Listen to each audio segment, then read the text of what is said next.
اللہ سبحانہ تعالیٰ نے قرآن میں ایک جگہ نہیں، ایک سے زائد مقامات سورہ البقرہ، سورہ نساء، سورہ بنی اسرائیل، سورہ لقمان اور اس کے علاوہ بھی متعدد مقامات پہ اللہ نے اپنے حق کے بعد سب سے پہلا حق والدین کا بتایا، اور پھر والدین کے معاملات میں ہمیشہ بالوالدین احسانہ، کہ ان کو ان کے حق سے زیادہ دو، اپنے فرض سے بڑھ کے کرو، اور دنیا داری کے لیے نہیں، محض ان کو سکون اور راحت دینے کے لیے معاملہ کرو۔ یہ حکم ہم جب قرآن پڑھتے ہیں اور احادیث سنتے ہیں تو ہمیں جب اس کا شدت سے احساس ہوتا ہے تو اکثر لوگوں کو اس حکم کی فرضیت اور اہمیت سننے کے بعد اپنی کمی، اپنی کوتاہی، اپنی سستی کا احساس ہوتا ہے۔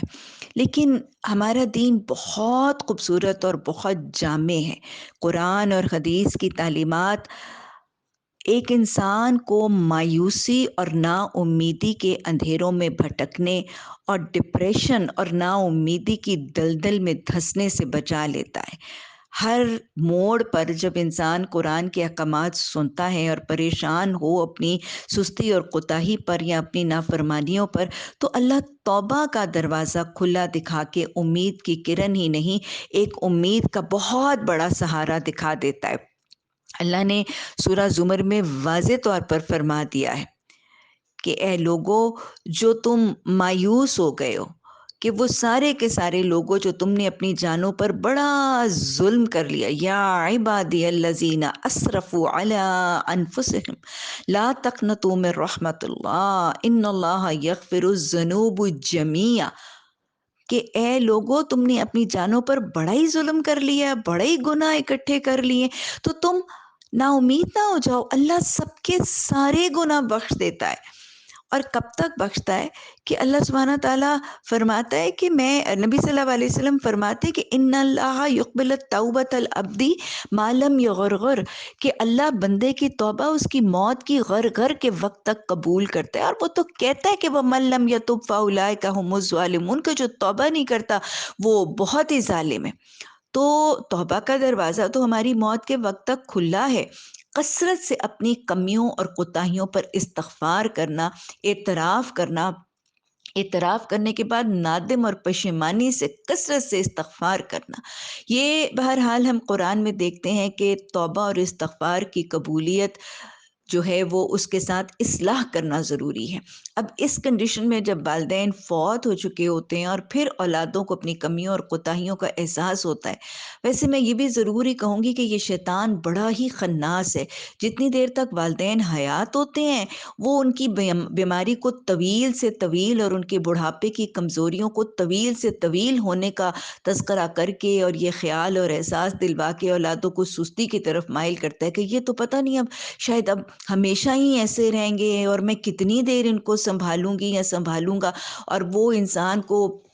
سستی کی طرف اور بدعملی کی طرف مائل کرتا ہے۔ لیکن جب ہی وہ فوت ہو جائیں تو پھر اس کو مایوسی اور نا امیدی کی دلدل میں دھنسانے کے لیے اس کی کمی اور کوتاہی کا احساس بھی کروا دیتا ہے۔ زندگی میں یہ احساس نہیں ہونے دیتا، لیکن موت کے بعد وہ یہ احساس کرواتا ہے۔ والدین کی وفات کے بعد اصلاح میں ان کی خدمت، ان کی فرما برداری اور ان کا وہ سب کچھ تو نہیں ہو سکتا، لیکن جانے کے بعد بھی ہمارا دین ہمیں اولاد والدین کے حقوق سکھاتا ہے اور ہمیں مایوسی سے بچنے کا طریقہ بتاتا ہے۔ والدین کی وفات کے بعد پھر توبہ کے بعد اصلاح کا طریقہ کیا ہے؟ والدین کے لیے کثرت سے بخشش کی دعا کرنا۔ دو ہی چیزیں ہیں جو والدین کے جانے کے بعد ان کے لیے اولاد کر سکتی ہے، اور یہی وہ تحفے ہیں جو والدین کو چاہیے ہیں اور جو ضروری ہیں۔ ایک، ان کے لیے بخشش کی دعا، اور دوسرا اپنی طاقت اور استطاعت کے مطابق صدقہ اور خیرات۔ اور شیطان انہی دونوں سے ہمیں روکتا ہے۔ اگر ہم دیکھیں تو سب سے بڑھ کے فوت شدگان کو جس چیز کا نفع اور جس چیز کا فائدہ ہے وہ بخشش کی دعا ہے۔ اللہ کے رسول صلی اللہ علیہ وسلم نے فرمایا کہ فوج شدگان کو جب ان کا اجر پہاڑ جتنا بڑا اجر دکھایا جائے گا اور وہ پوچھیں گے کہ یہ ہماری کس نیکی کا اجر ہے، تو انہیں کہا جائے گا کہ یہ دعائیں جو تمہارے پسماندگان، تمہارے وارث، تمہاری اولادیں، پیچھے رہ جانے والے جو تمہارے لیے بخشش کی دعائیں کرتے ہیں، یہ ان کا اجر ہے۔ تو یہ دعائیں والدین کے لیے کرنا، فوج شدہ والدین کے لیے دعائیں کرنا، ان کے لیے بہترین ہدیہ اور بہترین تحفہ ہے جو اولادیں دے سکتی ہیں۔ اور پھر ویسے بھی ہمیں معلوم ہے کہ اولاد کی دعائیں والدین کے حق میں ضرور ہی قبول ہوتی ہیں، اور فوج شدہ والدین کے حق میں بھی اولاد کی دعائیں ضرور قبول ہوتی ہیں، لیکن اس کے ساتھ اولاد کے لیے بھی وعدہ حدیث میں موجود ہے کہ اللہ کے رسول صلی اللہ علیہ وسلم نے فرمایا کہ وہ اولادیں جو اپنی زندگی میں اپنے والدین کی نافرما بردار تھیں، اور جیسے میں بھی پہلے ہی ذکر کیا کہ بعد میں ان کو اس بات کا احساس ہوتا ہے، تو وہ اولادیں جنہوں نے زندگی میں اپنی والدین کا حق ادا نہیں کیا اور اپنے والدین کی نافرما بردار تھیں، جب وہ ان کی وفات کے بعد ان کے لیے کثرت سے بخشش کی دعا کرتے ہیں، تو ان اولادوں کا نام فرما برداروں کی صف میں لکھ دیا جاتا ہے۔ سبحان اللہ! ہمارا دین اتنا خوبصورت ہے اور اتنی بہترین تعلیمات ہے۔ اب دیکھیں، والدین کو اولادوں کی طرف سے جو چاہیے ہے وہ بھی اس حدیث کے ذریعے سکھا دیا گیا، اور اولادوں کو بھی وعدہ کر دیا گیا تاکہ اپنے سیلفش انٹرسٹ میں بھی وہ والدین کے لیے وہ دعا کرتے رہیں جو والدین کے لیے بہترین ہے۔ بہت خوبصورت اور جامع تعلیمات ہے، اور یہ اولاد کو بھی مایوسی اور ڈپریشن اور نا امیدی سے بچاتی ہیں، اور پھر لگاتار والدین کے لیے وہ کرنے کی جو ہے وہ معاملہ کرتی ہیں جو والدین کے لیے بہترین ہے۔ تو کثرت سے اپنے والدین کے لیے بخشش کی دعا کرنا۔ اب یہاں پر بھی شیطان اس بخشش کی دعا سے والدین کو اور اولادوں کو محروم کرنے کے لیے قبر پرستی اور قبر پر جانے کا ایک جھانسا اور امید دلا دیتا ہے کہ قبر پر جا کر کوئی تلاوت کی جائے، کچھ وہاں پر باقاعدہ حاضری دی جائے، اور جمعرات کے جمعرات یا محرم کے محرم لوگ قبروں پہ جاتے ہیں، اور اس سے ہوتا کیا ہے کہ وہ شیطان gets successful in creating a feeling, ایک تاثر اور ایک احساس اولادوں کے دلوں میں یہ پیدا کرنے میں کامیاب ہو جاتا ہے کہ تم تو اب جمعرات کے جمعرات اور محرم کے محرم تم بڑی باقاعدگی سے جاتی ہو نا وہاں پہ، تو والدین کا حق ادا کر آتی ہو نا قبر پہ، اور پھر یہ احساس ذمہ داری کی ادائیگی کے بعد وہ اس کو باقی سارا ہفتہ ایک تسلی کی تھپکی دلا کر باقی کے دنوں میں بخشش کی دعا سے والدین کو محروم کر دیتا ہے۔ ظاہر اولاد کچھ مطمئن ہو جاتی ہے، اس کو لگتا ہے کہ میں نے اپنی ڈیوٹی اپنی قبر کی حاضری سے ادا کر دی ہے، اور وہاں بیٹھ کر ایک گھنٹہ تلاوت کرنے کے بعد میرا کچھ حق ادا ہو گیا ہے، اور پھر مطمئن ہو کر وہ شاید باقی نمازوں میں جو ہم اپنی نماز میں ربی جعلنی مقیم الصلاۃ اور پھر والدین کے رب اغفر لی ولی والدیہ، وہ ہم غفلت میں پڑ جاتے ہیں، حالانکہ غافل دل کی تو دعا ہی قبول نہیں ہوتی۔ تو وہ اس ایک دن کی حاضری سے شیطان ہمارے دلوں کو مطمئن کر کے اولادوں کو اس بخشش کی دعا سے شاید روک دیتا ہے، اور والدین کو اس سے بڑی سکسیسفلی وہ خناس محروم کر دیتا ہے۔ حالانکہ قبر پر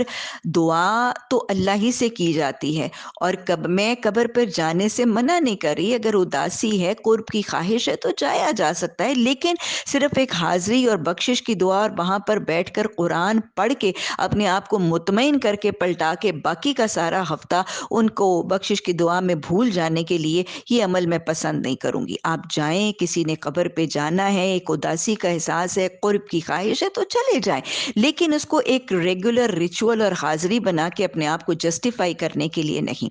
اور ویسے بھی نبی صلی اللہ علیہ وسلم کی بیٹی، ان کے بچے، ان کی زندگی میں نواسے فوت ہوئے، آپ نے کبھی قبر پر جا کر بخشش کی دعائیں کرنے کے لیے قبر کی حاضری نہیں دی، کبھی آپ نے وہاں پر بیٹھ کر قرآن کی تلاوت نہیں کی۔ قرآن کی تلاوت اللہ ہر جگہ سنتا ہے، اور پھر وہ دعا جو قبر پر جا کے کرنی ہے، سننے والا تو وہ رب ہی ہے، وہ گھر میں بھی کی جائے گی، ہر نماز کے بعد کی جائے گی۔ تو اصل بات یہ ہے کہ بجائے اس کے کہ قبر کی ایک خاص حاضری، ایک ریچول، ایک رسم اور ایک اپنے آپ کو مطمئن اور اپنی ڈیوٹی کی ادائیگی کے احساس سے دلوانے کی بجائے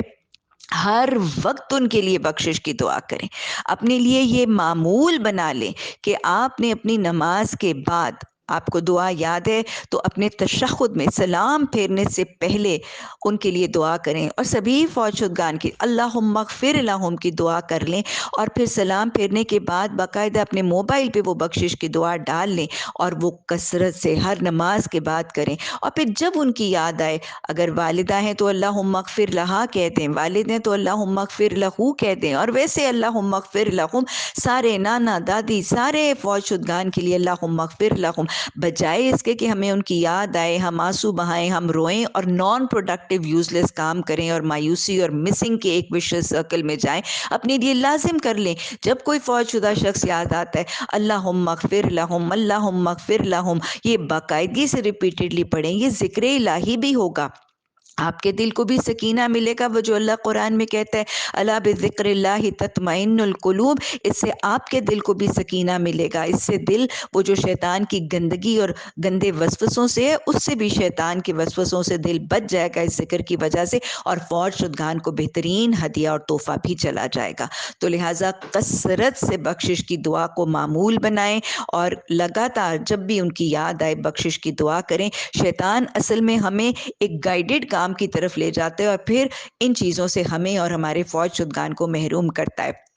اور پھر اس کے ساتھ ساتھ جو آپ کی مالی استطاعت ہے اس کے مطابق صدقہ اور خیرات، کیونکہ صدقہ اور خیرات جب اولاد والدین کے حق میں کرتی ہے تو اس کا اجر والدین کو بھی جاتا ہے اور اولاد کے حق میں بھی لکھ دیا جاتا ہے۔ یہ دین کی حکمتیں ہیں کہ کہیں اولاد کے دل میں آئے کہ میں نے تھوڑے سے پیسے تو للہ فی اللہ دینے ہیں، یہ بھی میں اماں ابا کے لیے دے دوں گی تو میں اجر سے محروم رہ جاؤں گی۔ ہمارا دین اتنی حکمتوں سے معمور ہے کہ اللہ ہمیں ہمارے اجر کا امید دلوا کے والدین کو بھی دلوا دیتا ہے، وہ قدردان ہی بہت ہے۔ اور پھر اس شیطان کے جھانسے میں بھی نہیں آنا کہ میں تو زیادہ نہیں دے سکتی، والدین نے تو میرے لیے اتنا خرچ کیا،